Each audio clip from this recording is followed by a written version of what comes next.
बहुत समय पहले की बात है। एक गांव में एक किसान के दो बेटे थे। वे दोनों भाई एक दूसरे को बहुत प्यार करते थे। जब दोनों बेटे भी बड़े होकर अपने पिता की ही तरह किसान बनकर मेहनत से खेती करने लगे तो किसान की समृद्धि दिनों दिन बढ़ने लगी। दोनों बेटों की शादी होने के बाद किसान को लगने लगा कि अब उसकी जिंदगी स्थिर और सुखी हो गई है। लेकिन समय ने उसे एक नई चुनौती दी, जब उसके बड़े बेटे की तबीयत अचानक बिगड़ने लगी। छोटे भाई ने अपने बड़े भाई का इलाज करवाने की पूरी कोशिश की। उसने गांव के आसपास के वैद्यों से परामर्श लिया, लेकिन बड़े भाई की तबीयत में कोई सुधार नहीं हुआ।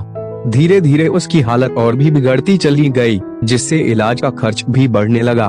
भाई की बीमारी और इलाज से कोई फायदा न होने से छोटा भाई उदास और निराश हो चला था।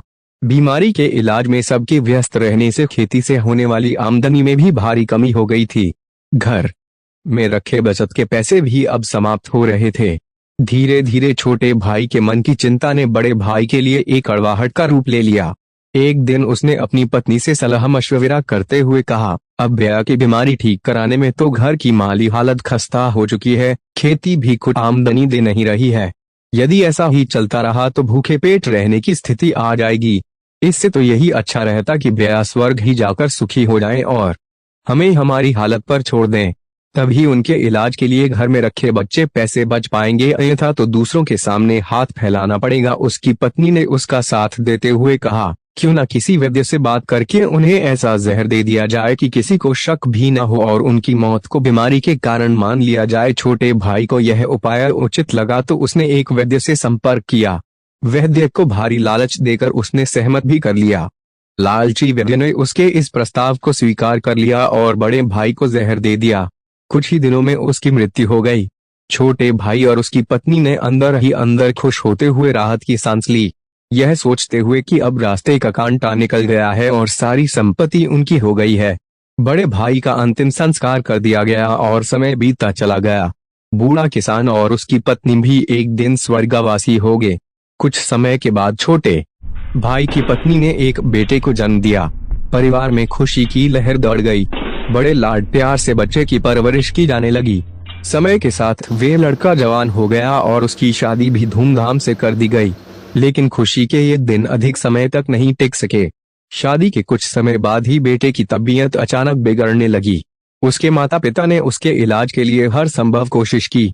कई वैद्यों से परामर्श लिया गया। जो भी पैसा मांगा जाता वे देने को तैयार रहते थे। अपने बेटे की जान बचाने के लिए उन्होंने इलाज के खर्च हेतु अपनी आधी संपत्ति तक बेच दी, लेकिन उसका स्वास्थ्य लगातार बिगड़ता गया। एक दिन मृत्युशैया पर पड़े पुत्र को उसका पिता अत्यंत दुख और विवशता से भरा हुआ देख रहा था कि बीमार पुत्र ने अचानक अपने पिता से कहा, छोटे भाई, अपना हिसाब तो पूरा हो गया है, अब बस कफन और लकड़ी के इंतजाम का हिसाब बाकी है, उसकी भी तैयारी कर लो। पिता ने सोचा कि उसका बेटा बीमारी के कारण बड़बड़ा रहा है। वह बोला, बेटा, मैं तेरा बाप हूँ। भाई नहीं, पुत्र ने भावशून्य स्वर में कहा, पिताजी, मैं आपका वही भाई हूँ जिसे आपने जहर देकर मरवा दिया था। जिस संपत्ति के लिए आपने मुझे मारा वही अब मेरे इलाज में आधी बिक चुकी है। हमारा हिसाब बराबर हो गया है। यह सुनकर पिता का दिल टूट गया। वह फूट फूट कर रोने लगा और बोला, मेरे तो कुल का ही सर्वनाश हो गया।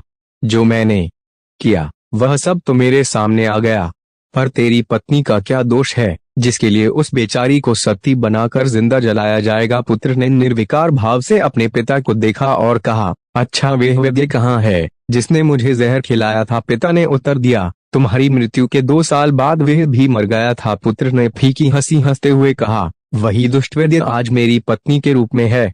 मेरे मरने पर उसे भी जिंदा जलाया जाएगा। यह कहकर पुत्र चुप हो गया। उसकी देह निश्चेष्ट हो गई थी। उसके माता पिता और उसकी पत्नी के रुदन स्वर आकाश का सीना चीर रहे थे। सभी के प्रायश्चित का समय प्रारंभ हो चुका था।